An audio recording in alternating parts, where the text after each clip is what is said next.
So are you unsure if moving to Estero is worth it or not? Well, if you're considering relocating to Estero, Florida, you might want to think twice. Now, don't get me wrong, I have nothing but love for Estero. However, while Estero has its charms, it's just not for everyone. So here are 10 reasons why living in Estero, Florida might not be the best fit for you, unless you can handle these challenges. Hi, my name is Diane Harris, your local lifestyle and luxury property specialist based right out of Naples, Florida. And on this channel, I cover everything about living in Southwest Florida. So today, we're diving into a topic that might surprise you. Avoid moving to Estero, Florida, unless you can handle these 10 negatives. So while Estero offers many attractions, certain aspects might not suit everyone. So let's explore 10 negatives about living in Estero, Florida that you should be prepared for if you're considering making this beautiful community your new home. So starting with number 10, the high cost of living. So Estero's cost of living is significantly higher than the national average, particularly when it comes to housing. So as of June 2024, the median home price in Estero is around $570,000. which is considerably higher than many other parts of Florida. So this can be a significant hurdle for those relocating to Estero, Florida, especially if you're coming from a location with a much lower housing costs. So however, if you can afford it, the higher prices often come with perks like gated communities, top-notch amenities, and beautiful homes. So for those who value the quality of life here in Southwest Florida and are willing to invest in their lifestyle, Estero's real estate market offers some truly stunning properties. Plus, the lack of state income tax in Florida can help kind of offset some of the higher cost of living here for many residents. So let's talk about number 9, traffic congestion.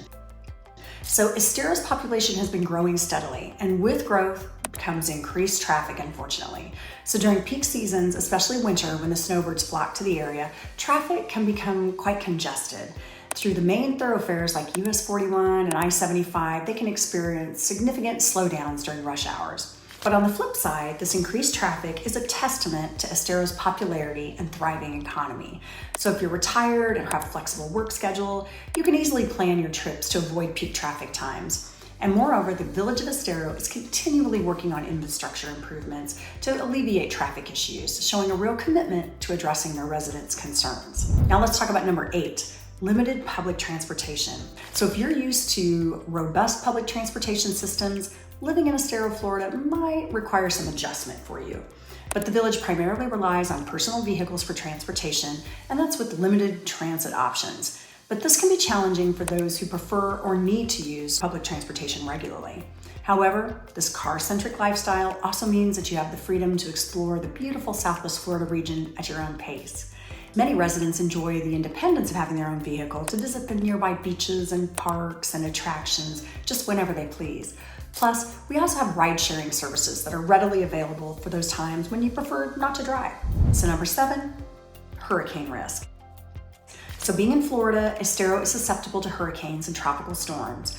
Hurricane season, which runs from June to November, can bring some anxiety and the need for some careful preparation. This is just a reality of living in Estero and all of Florida, and that all residents, they just must be prepared to face. So on the positive side, Estero and Lee County have excellent emergency management systems in place. The community is well prepared for these events with clear evacuation routes and procedures. Most of the newer homes that were built in Estero are built to stringent hurricane resistant standards, and many of the older homes provide key hurricane protection as well, providing an extra layer of security. Plus, the majority of the year offers balmy, sunny weather that many find well worth the occasional storm concern.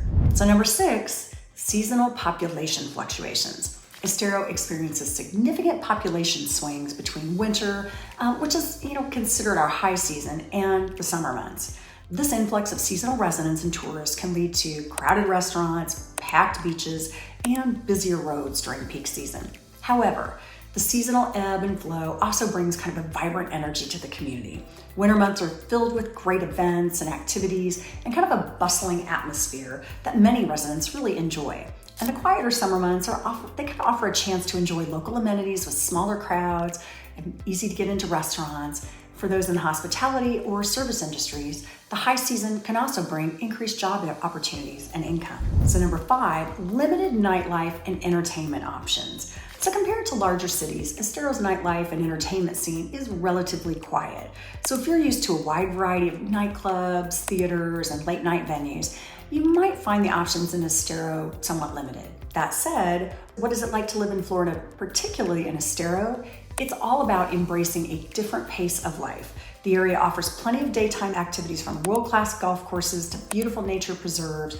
But for those seeking more nightlife options, nearby you have Fort Myers and Naples, which offer a wide range of additional choices. And many residents find that they come to appreciate kind of quieter evenings spent alone or with family and friends, and the opportunity to enjoy our stunning sunsets and starry nights. But number 4, hot and humid summers. So while Estero's winters are mild and pleasant, summers can be extremely hot and humid. So from June to September, temperatures often soar into the 90s with high humidity levels, which can be uncomfortable for those not accustomed to such weather. However, this climate is precisely why many people choose to make their home in Estero. The warm weather allows for year-round outdoor activities and a lifestyle that many find invigorating. So most homes and businesses and vehicles are well equipped with air conditioning, which makes it easy to find relief from the heat here. Plus, the proximity to beautiful beaches means you're really never very far from a refreshing dip in the Gulf of Mexico. And number 3, wildlife encounters. This is one of my favorites. So living in Estero, Florida means that you're sharing your space with diverse wildlife, including alligators, snakes, bobcats, bears, panthers, and various insects. For some, especially those from urban areas, this can be a significant adjustment and a source of concern. But on the other hand, many residents view this as one of the area's unique charms. Estero offers numerous opportunities to observe and appreciate Florida's unique ecosystem. The village of Estero and the surrounding areas have beautiful nature preserves where you can safely observe the wildlife. And with some basic precautions and awareness, coexisting with the local wildlife really becomes kind of second nature and adds to a unique Florida living experience. And what about number 2, the limited job market? So Estero's job market, while growing, is not as diverse as larger metropolitan areas. The economy is heavily reliant on sectors like healthcare, retail, and hospitality, which might limit options for those in very specialized fields. However, for retirees or those able to work remotely, this aspect of living in Estero, Florida is less of a concern. The village's strategic location between Fort Myers and Naples also opens up job opportunities in these larger markets. Furthermore, Estero's growing population is continually attracting new businesses, potentially expanding job prospects in the future. And what's the number 1 issue? Well, it could be the distance from major cities. Estero's location, while beautiful, is relatively far from major cities. The nearest large metropolitan area was Miami. It's about a 2-hour drive away. This can be inconvenient for those who frequently need access to big city amenities or maybe international travel options. However, many residents find that Estero's peaceful atmosphere and natural beauty more than make up for the distance from major urban centers. Southwest Florida International Airport is nearby in Fort Myers and offers convenient travel options. Plus, the lack of big city hustle and bustle is often what draws people to Estero in the first place, providing a perfect balance of amenities and some tranquility. So in a nutshell, while these factors might deter some, for many, the positives of living in Estero, Florida far outweigh these potential negatives. So if you can handle these aspects, you might find that moving to Estero, Florida is indeed a good idea for you, offering a unique blend of natural beauty, community spirit, and Florida charm. As with any major move, it's essential to visit the area, preferably during different seasons, to get a true feel for what it's like to live here in Florida, specifically in Estero, before you make your decision. So explore Estero and all of Southwest Florida with me. I'm Diane, and I'm your local lifestyle and real estate guide. If you want to know more about buying a home in Southwest Florida, then subscribe to my channel, stay updated by following me on socials, like this video if you found it helpful, and click on the boxes on the screen if you'd like to see more videos on Estero and Naples, Florida. For further questions, my contact details are in the description. Thank you for watching, and I hope to catch you in the next video. And I hope this helps you love the way you live, Southwest Florida.